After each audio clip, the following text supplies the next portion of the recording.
Have you been guilty of scrolling endlessly, binge watching your favorite TV show or web series, being too lazy to put on those gym shoes? You are not alone. You'd gain so much by practicing your piano lessons. You need to work on your personal project, but somehow, despite that, you don't. We all do that, even when we know what's right and what's wrong for us. So why does this happen? And how are some people able to overcome these challenges? Because just listening to podcasts or watching hundreds of motivational videos, reels, posts, doesn't create a difference that lasts. So let's unpack this. Here's the twist no one tells you. Motivation isn't something you have. It's something your brain does. Not a trait, not a personality type, a state. And states can change fast. Inside your brain, there's a council. 4 powerful messengers, each with a different job. When they work together, you feel focused, energized, and steady. When they're out of sync, you spiral into, later, I'll start tomorrow, one more episode. You're gonna meet them now. First, dopamine, the hunter. Dopamine doesn't just give you pleasure. It gives you pursuit. It whispers, go, chase, progress. Dopamine rises when there's a target, a win, a reward your brain can see. And it's powered by deep midbrain circuits, often described through regions like the VTA and substantia nigra. But there's a dark side. When the hunter finds easy prey, infinite scroll, instant novelty, fast rewards, it stops hunting the meaningful things. Why train for a marathon when your thumb can win dopamine in 2 seconds? Next, serotonin. The guardian. Serotonin doesn't shout.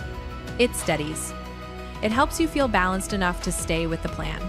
The guardian lives deep in the brainstem, often linked to RAF nuclei systems. And it influences patience, emotional steadiness, and the ability to hold your course. When serotonin is low, everything feels heavier. Your fuse shortens. Your focus slips, and small setbacks feel like proof you should stop. Third, endorphins, the healer. Endorphins don't hype you up. They help you push through and then soften the sting.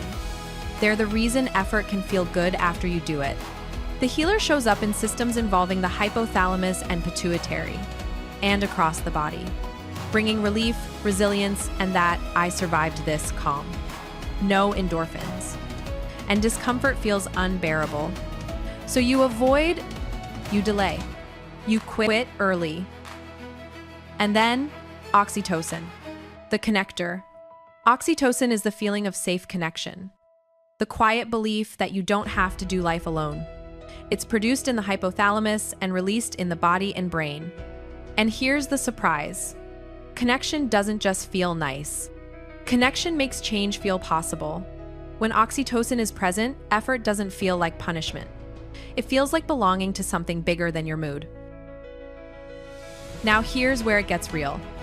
These 4 aren't separate happiness buttons. They influence one another. And scientists have tested this. Not with inspirational quotes, with experiments. When scientists studied bonding, especially in animals that form strong friendships or pairs, they discovered something interesting. 2 brain helpers work together. Oxytocin, the connector, which helps us feel close and safe. Dopamine, the hunter, which helps us feel excited and rewarded. When these 2 team up in the brain, being with someone starts to feel really good. In simple terms, when the connector and the hunter shake hands, bonding feels rewarding. That's why spending time with people we care about doesn't just feel nice, it actually makes our brain say, this is worth coming back to. Serotonin also shapes dopamine-driven motivation. Scientists tested this by changing serotonin levels, often using medicine, and then seeing how strongly the brain chases rewards. What scientists found is pretty simple. When serotonin is steady, dopamine stays calm, so you're less impulsive, you can wait, and you make better choices. But when serotonin is low, dopamine feels urgent, the hunter gets restless, everything feels urgent, and quick rewards look irresistible. That's why dopamine is the hunter. Go get it. And serotonin is the guardian. Slow down, choose wisely. Scientists studied what happens in the brain when someone pushes through something hard, like effort, stress, or discomfort. They found that endorphins, the brain's natural pain relievers, turn on after the hard part is over.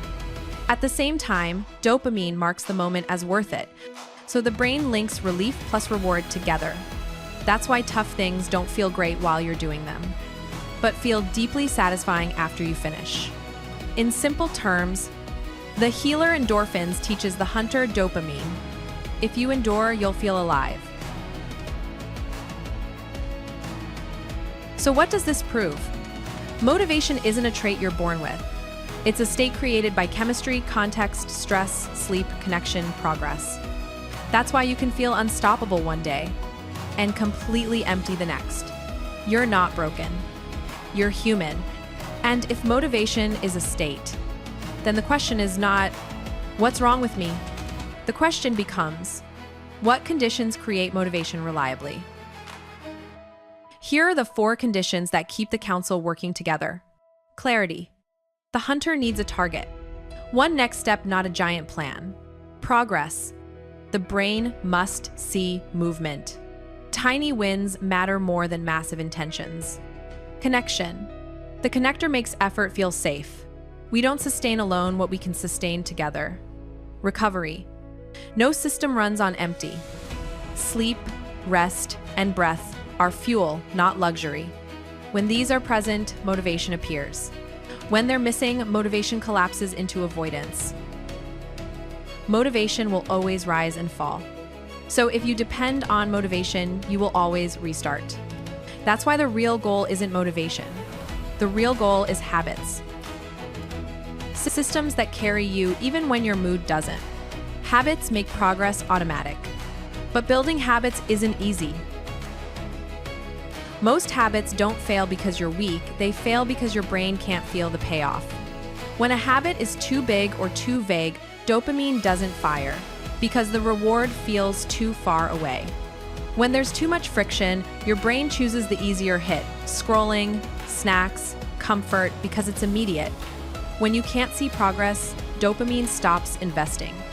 Miss one day, and shame kicks in, your mood drops, confidence slips, and you avoid the habit altogether. And when you do it alone, quitting is quiet, no oxytocin boost from support, no accountability to pull you back. This isn't weakness, it's poor design. So let's redesign the habit: smaller, clearer, lower friction, visible progress, and built-in support so your brain starts reinforcing it automatically.